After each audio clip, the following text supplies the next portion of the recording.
Hello everyone, welcome to our next institutes. আজকে আমরা ANM GNM exam নিয়ে কিছু গুরুত্বপূর্ণ তথ্য আলোচনা করব। অনেকেই হয়তো এই তথ্যগুলো জানো আগে থেকেই, আবার অনেকেই হয়তো এই তথ্যগুলো জানো না যে এএনএম জিএনএম এক্সাম কি, আমরা কিভাবে এই এক্সাম দিতে পাবো বা কারা কারা এই এক্সামের জন্য এলিজেবল, এই এক্সাম দিয়ে কি হবে, সেই সব নিয়েই কিন্তু আমরা আলোচনা করব। তো ফার্স্ট অফ তোমাদেরকে বলে রাখি যে এএনএম জিএনএম এক্সাম হলো একটা নার্সিং এর জন্য এক্সাম। তোমার যদি ভবিষ্যতে স্বপ্ন হয়ে থাকে যে তুমি নার্স হবে, তাহলে তোমাকে ওয়েস্ট বেঙ্গলের স্টুডেন্টদের জন্য কিন্তু এই এক্সামটা একটা গুরুত্বপূর্ণ খুবই এক্সাম হয়ে দাঁড়ায়। এবার বলবে যে স্যার এএনএম আর জেএনএম এর মধ্যে পার্থক্য কি? এএনএম আর জেএনএম এর মধ্যে মেনলি একটাই পার্থক্য, এএনএম হচ্ছে 2 বছরের কোর্স, আর শুধুমাত্র এখানে কিন্তু মেয়েরাই এলিজেবল। যে 2 বছরের কোর্স, তোমাদেরকে 2 বছরের মধ্যে এএনএম কমপ্লিট হয়ে যায়, এবং এখানে শুধুমাত্র মহিলা যারা বা যারা মেয়ে তারাই কিন্তু এই এএনএম এর জন্য এলিজেবল। আর জেএনএম কি? জেএনএমটা হচ্ছে 3 বছরের একটা ডিপ্লোমা কোর্স। এই ডিপ্লোমা কোর্সে কিন্তু ছেলে এবং মেয়ে উভয়ে কিন্তু আবেদন করতে পারে এই কোর্সের জন্য, বা ছেলে এবং মেয়ে কিন্তু উভয়ে এই নার্স হওয়ার জন্য কিন্তু যোগ্যতা।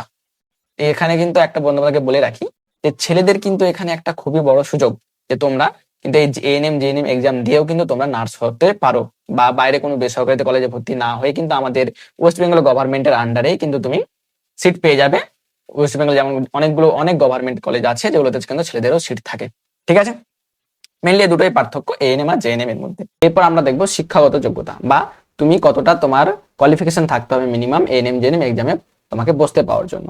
তো এখানে মেনলি তোমাকে হচ্ছে যে তোমাকে মিনিমাম 12 পাস হতে হবে যে কোনো স্ট্রিমে, সে সায়েন্সে হোক, আর্টসে হোক বা কমার্সে হোক, যে কোনো স্ট্রিমে তোমাকে মিনিমাম 12 পাস হতে হবে। 12 পাস না হলে কিন্তু হবে না। তারপরে তোমাকে মিনিমাম ওই 12 পাসে মিনিমাম তোমাকে 40% নাম্বার থাকতে হবে, 40% নাম্বার, যে মিনিমাম তোমাকে 40% নাম্বার থাকতে হবে, তবেই তুমি এই এক্সামের জন্য কিন্তু এলিজেবল বা এই এক্সাম দিতে পারবে। আর একটা হচ্ছে ওই 40%-এর মধ্যে তোমাকে ইংরেজিতে আলাদাভাবে কিন্তু 40% থাকতে হবে।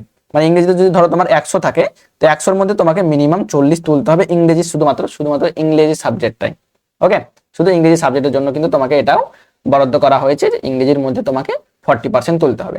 আর ইংরেজি আর মোট বাকি সাবজেক্ট মিলিয়ে তোমাকে যদি 40%-এর কম থাকে, তাহলে কিন্তু তুমি এই এক্সাম দিতে পারবে না। ঠিক আছে, বোঝা গেছে?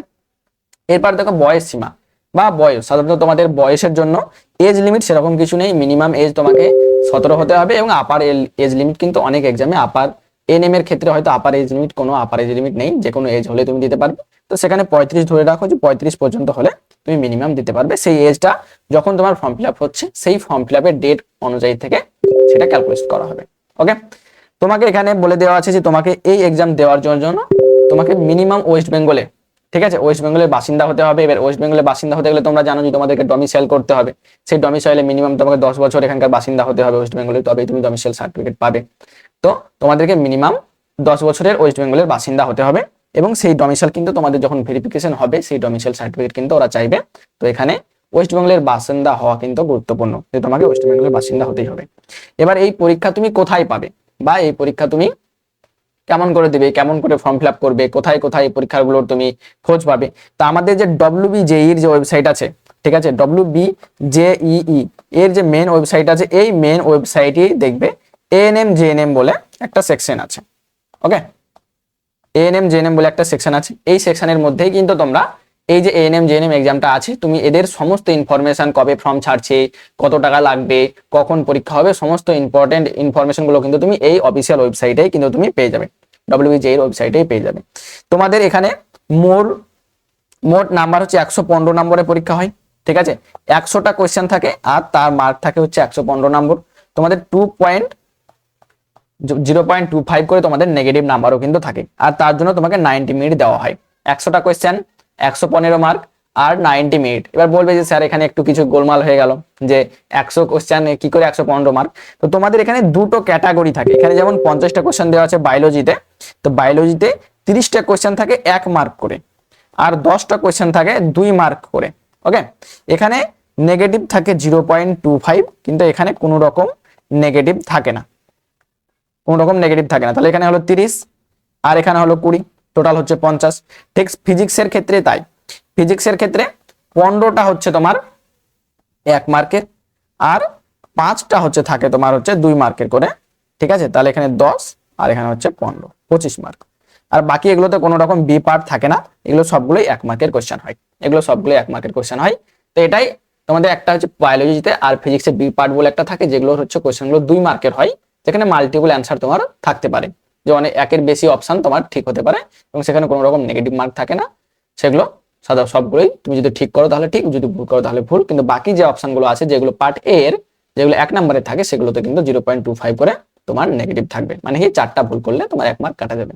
ঠিক আছে, এটা ছিল পরীক্ষার নাম্বার এবং এটাই হচ্ছে তোমাদের syllabus. Life science, physical science, basic English, ঠিক আছে, ম্যাথামেটিক্স, জেনারেল নলেজ আর লজিক্যাল রিজনিং। তোমাদের সিলেবাস কিন্তু সবগুলোই 9 and 10 এর বেসিসে। ক্লাস 9 আর ক্লাস 10 এ তোমরা যা পড়েছো, ফিজিক্যাল সায়েন্স বা ম্যাথ বা বলো বা ইংলিশ বলো, জিকে বলো, সবগুলোই কিন্তু তোমাদের ক্লাস 9-10 এর বেসিসে পড়বে, খুব বেশি কিন্তু অ্যাডভান্স পড়ে না। কেউ যদি তোমাকে বলে থাকে যে স্যার 11-12 পড়তে হবে, এনএম জেএনএম ক্র্যাক করার জন্য 11-12 সায়েন্স পড়তে হবে, তোমার কোনো দরকার নেই। তোমাদের সিলেবাস বা তোমাদের লেভেল কিন্তু 9-10 এরই পড়ে। ওকে, তোমাদেরকে পাস হতে হবে 12, কিন্তু তোমাকে নেগেটিভ থাকতে হবে। এবার এখানে কিছু সতর্কতা বলে দিয়েছি, যে তোমাদের নেগেটিভ মার্ক থাকবে, এটা তোমাকে বললাম আমি, 0.25 করে নেগেটিভ মার্ক থাকবে। ঠিক আছে, তো সেটা তোমাদেরকে অবশ্যই নজর রাখতে হবে যে তুমি ভুল ভাল কোয়েশ্চেন অ্যাটেন্ড না করে যেন চলে আসো। ঠিক আছে, এবং ঠিকঠাক যেন তোমার অ্যাকুরেসি যেন ঠিকঠাক থাকে, তো সেগুলোর জন্য তোমাকে প্রপার ভাবে কিন্তু প্র্যাকটিস করতে হবে বা পড়তে হবে। ঠিক আছে, প্রপার ভাবে প্র্যাকটিস করতে হবে বা পড়তে হবে। এগুলো কিন্তু তুমি যেমন এখন অনেক অনেক দেখতে পাবে স্টুডেন্টদের খুবই ভালো ভালো কিন্তু র্যাঙ্ক করে, বা আমরা যা পড়াই, ঠিক আছে, আমাদের কাছে অনেক স্টুডেন্ট আছে যারাও কিন্তু এই এক্সামে কিন্তু ভালো রেজাল্ট করেছে। তো তাদেরগুলো দেখলেও তুমি বুঝতে পারবে যে তোমাকে কিভাবে এই এক্সামের জন্য গাইডেন্স করতে হবে। মেনলি তোমাকে এই এক্সামের জন্য দুটো জিনিস করতে হবে। এক, তোমাকে মেনলি এই এক্সামের জন্য পড়তে হবে। ঠিক আছে, যে স্যার সব এক্সামের জন্যই তো পড়তে হয়, অবশ্যই এই এক্সামের জন্যও পড়তে হবে। এক্সাম ছোট হতে পারে, কিন্তু এক্সামের কিন্তু খুব সুন্দর একটা কম্পিটিশন আছে, যেখানে তোমাকে প্রপার ভাবে পড়তে হবে এবং প্রপার গাইডেন্স ছাড়া কিন্তু তুমি এই এক্সাম কোয়ালিফাই কিন্তু খুব সহজে করতে পারবে না। এক্সাম দেখো, আমাদের ফর্ম ফিল আপ মোটামুটি হতে পারে ফেব্রুয়ারি মার্চের মধ্যে, আর এই এক্সাম সাধারণত হয় হচ্ছে জুলাই, সাধারণত তোমাদের জুলাইয়ের সেকেন্ড বা তৃতীয় সপ্তাহে, দ্বিতীয় বা তৃতীয় সপ্তাহে কিন্তু এই এক্সাম এএনএম জিএনএম এক্সাম কিন্তু হয়, যে জুলাই।